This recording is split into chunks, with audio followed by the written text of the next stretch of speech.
So again, for me, yes, this is what ChatGPT done to me.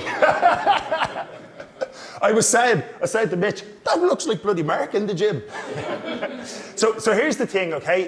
This concept, very often, if we sit here today and we go, hey, listen, what should I be doing today because I want this thing in 10 years or 20 years or 30 years down the road, it can be hard to think about. So if we started down the road, what do I want to do in my marginal decade? Now, for anybody who's looked at Peter Attia's work, I gave some people the book.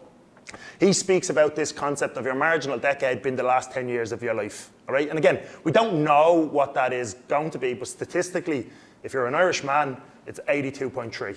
Now, some people will be a lot longer, some people will be a lot less, but so from, let's say, 85 to 75, that's maybe the marginal decade for most Irish men, all right?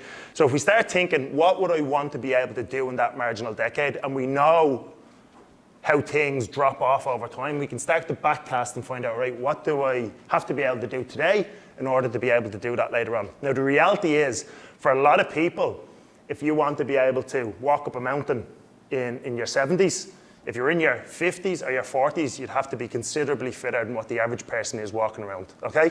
So for me, we're kind of thinking, what would I like to be able to do in this marginal decade? And then how can we start to reverse engineer, or what Peter Attia would call backcast, okay?